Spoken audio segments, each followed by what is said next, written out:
We spent the majority of this offseason hoping that the Avs have shored up their depth on both the offensive and defensive sides. And now that we sit here after Game 14, the conversation is much more along the lines of, is the Avs the deepest team in the NHL?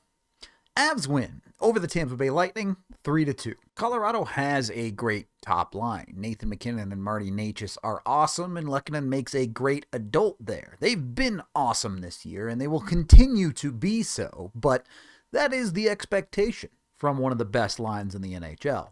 It's the guys behind them that have continued to impress this season, especially more recently, and are making the Avs a force to truly be reckoned with. Tonight was a little weird at times. When the Avs needed to be good at 5-on-5, they absolutely were, but there were also some lulls to their game at 5-on-5. Statistically, it's one of their weaker possession games, but realistically, the Avs played pretty darn well against a pretty darn good opponent, too. That isn't to say it was perfect. The first 8 to 10 minutes of this game had a lot of sluggishness from the Avs. It was definitely a slow start. I think that's totally fair to say. And it wasn't a perfectly clean game either. About 90 seconds in, your best player, or certainly at least your best defenseman, makes another bad mistake. Avs are battling for possession in their own zone against Tampa's top players, and they ultimately look like they win it as a puck gets sent in deep and Cale Makar collects in behind his net. He is getting crashed from both sides heavily, though, and he does not get a lot of help. We see, I don't know if this is a little bit of a collision from the Avs, but Nichushkin's leaving, Colton is going to go to leave. The forward core is not supporting at all, and Taves is unfortunately kind of floating in no man's land as Makar gets crashed on by two sides. Makar tries to go up the wall to Nichushkin here, but it just gets cleanly blocked. It's not a very good play from Makar, and I don't know that it was even necessarily the right decision, but he could have used some more help. I think both arguments are fair here. Either way, this is bad as Cooch collects it, and it's just a really tough spot for Wedgwood. You're not expecting a turnover there, and it's in the back of your net. It was another not great game for Makar. I will say I do think it was significantly better than his last one against the Sharks. He found ways to be effective, even if he wasn't the unreal version of Cale Makar that we're so used to. And sitting here knowing the Avs win this game, and in hindsight knowing the rest of their decor was pretty darn good for most of the night, I don't have too much of a problem with this. You do not want to see this stretch continue. The Avs are about to get 3 days off, and you want to see Cale Makar come back and be great again. But I do think it's okay that you can get away with it sometimes. I was skeptical that the Avs would be able to get away with their top pairing struggling, but they did just that in this game. What helped them get that engine going was a fight pretty early on from Landeskog, maybe 6 minutes into the game. Now, if you watch this channel, you know I'm not a big believer in fights to really get you amped up, and I don't think that's a thing that works most of the time. I will say, though, when it's your captain throwing the hands and wanting to get you amped up, that does change the math a little bit there. It certainly carries some extra weight when the guy with the C on his chest does something like that. And I'll give Landy credit. I do think it helped the Avs in this game. The Avs would get 2 power play opportunities in the first period of this game. One of them looked really good and didn't score, and the second one did in fact do the thing. After winning a face-off, the Avs are set up here. A nice little play from Makar at the blue line to keep this possession alive, and then some good quick movement of the puck gets them properly set up and not under pressure. Necas takes the space he's given and feeds to MacKinnon, and MacKinnon doesn't try to do too much. So often we see MacKinnon try to thread a puck through 3 players that just, even if you're Nathan MacKinnon, is not going to get through that often. He goes to the net, he throws a puck on net. It's not a great shot, but Vasilevsky stops it and it's still loose. And Nathan MacKinnon is unbelievably skilled, so he gets his hands up, he gets the stick on the puck again and knocks it loose, and that allows a loose puck on the opposite side where Tampa isn't covering, and Victor Olofsson is the man crashing the net that is able to finish the power play goal. I think it's important to note here that high skill plays can come close in around the net and in the dirty areas. It doesn't all have to be all-world perimeter plays. That's a pretty high-level play from Nathan MacKinnon to end up getting that puck across to Olofsson. Special teams would ultimately end up being the difference tonight. Both teams would score twice at 5-on-5. The Avs power play would go 1 for 4, and Tampa's would go 0 for 3. The Avs power play doesn't have to be exceptionally good. You can go 1 for 4 on a night, and that will be enough to make the difference for Colorado.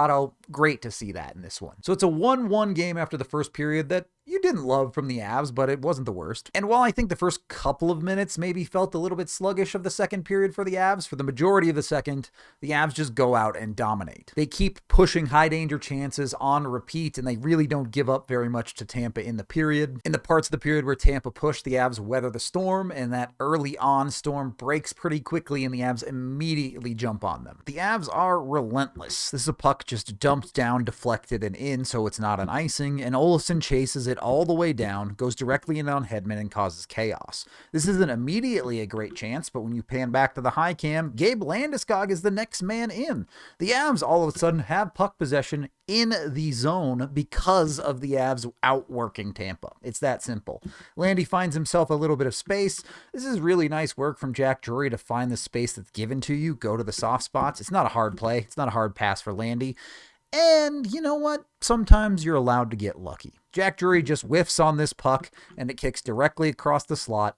Olofsson again finding the right areas to be. He's so good at quietly getting to these spots. This one comes right to him, and that's an unstoppable finish. Is there some good fortune there? Yeah, absolutely. But that's 3 forwards on your third line all getting to the right parts of the ice and getting rewarded for it. And we need to talk about Victor Olofsson. I'm probably going to make a whole video on this sometime this week specifically about him, but we are having a conversation that Victor Olofsson might be the best move of this offseason. I guess maybe the Mitch Marner trade for Vegas, you could argue, is better, but Olofsson has been unbelievably huge for the Avs. That gives the Avs their first lead of the game, and they don't wait long to extend it. Less than 90 seconds later, they stretch it to 2. Had to swap to the TNT feed here because it's slightly better about capturing this play, but it also missed the faceoff. Please do better, NHL.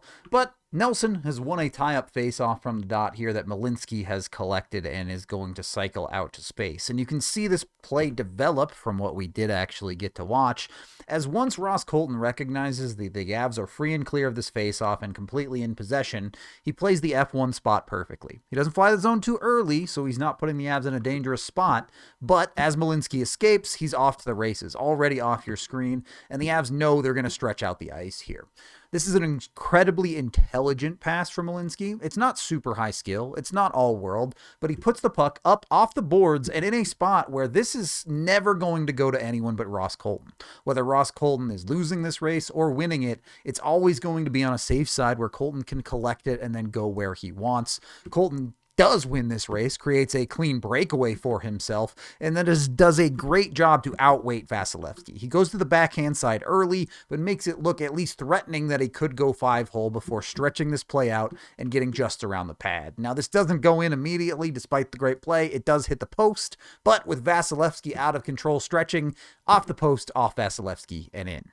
I love everything about this play from the Avs depth players. Is there a little bit of good fortune that it goes off the post, off Vasilevsky, and in for Colton? Sure, maybe. But the Avs play at 5-on-5 this year has been good enough that they've certainly earned some bounces breaking their way. The Avs time and time again are proving they're extremely hard to handle top to bottom in their lineup at 5-on-5. They're going to make you earn it the whole way through. And even their fourth line, I think that's true of. I know parts of it didn't play very much tonight and haven't been playing very much. Part of that is Brindley is injured, but he's close to getting back. And now we're not too far away from Logan O'Connor returning to the lineup too. And keep in mind, while Bednar is not playing Bardakov or Nielsen or whoever's in that 12th forward spot very much, he is playing Parker Kelly a bunch, and he will play Logan O'Connor a bunch. And certainly of the rotating cast, Brindley was starting to earn more time before this concussion, and he should be back shortly, so hopefully he can get back in and play that 9+ minute role. You have your third liners playing that 12 to 14 minute range and pretty consistently producing. Your second liners are regularly breaching the 20-minute barrier, playing a ton, doing great defensively to get puck possession going the right way, and now you're starting to see their points pick up too.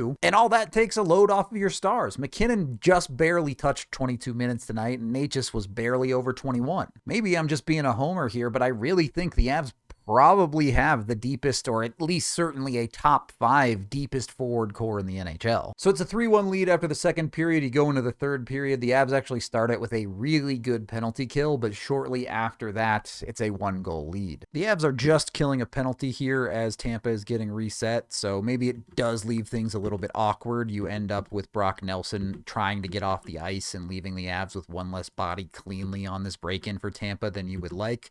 So you're facing down a 3 3-on-2 on this end of the ice, and ultimately, it's not the best defense of all time. You see Malinsky being on the left side gets kind of stuck. Taves has also cheated to this left side. You can understand that to some extent because this is forcing Point over and across to his backhand. But as Point goes to that backhand, Taves maybe realizes that he's a half step too far to the left, and it gives Point enough room to get a shot off. Now, if you don't put a perfect all-world backhand on this puck, it's probably not that dangerous of a play, but Brayden Point does just that.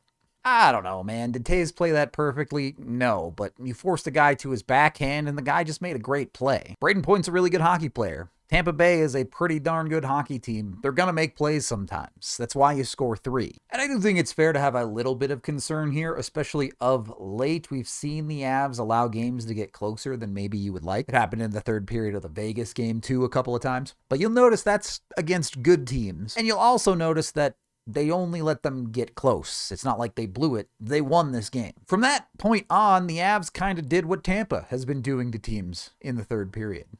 Playing with the lead and simply smothering them. At 5-on-5 in the third period, the Avs out-attempted and outshot Tampa Bay. They actually generated more expected goals for than Tampa Bay in the period, despite the Avs being the leading team. And to be honest, they just didn't give up much to Tampa Bay throughout the entire game. Only 8 high-danger chances throughout the whole thing. Colorado is winning hockey games in a lot of ways. They're winning close situations. They've won blowouts now. They make games they lose extremely close every single time. And it's not just the stars lifting them up and carrying. They've gotten carry jobs from third-line players, second-line players. They've gotten effectiveness up and down the lineup. The defense has stepped in regularly at times, and it's not just Cale Makar. Malinsky with a point tonight. We've seen Burns and Manson get involved in those offensive plays. There's a real lot of good. The Avs might be really, really good. It's certainly when they play to their ability, and Jared Bednar talked after this game like he didn't think the Avs were even all that great. He thinks there's a lot more there. Wedgwood put on a good performance too. I don't know that you can ask a whole lot of him on both of the goals that went in the net, and he stopped everything else. He also did a good job of tracking pucks and finding the ones he needed to, especially at times late in this game with the goalie pulled. Tampa looked dangerous a few times, but Wedgwood was all over the place, making sure it wasn't going to happen to the Avs. It's early November. It's way too early to say that the Avs have that special something, but I don't think it's too early to say the Avs are one of the best teams in the NHL, and the standings reflect that. That is the end of this game video review. Thank you for watching. Head on over to thednvr.com for all of our coverage. I am Rudo, and seriously, Victor Olofsson though.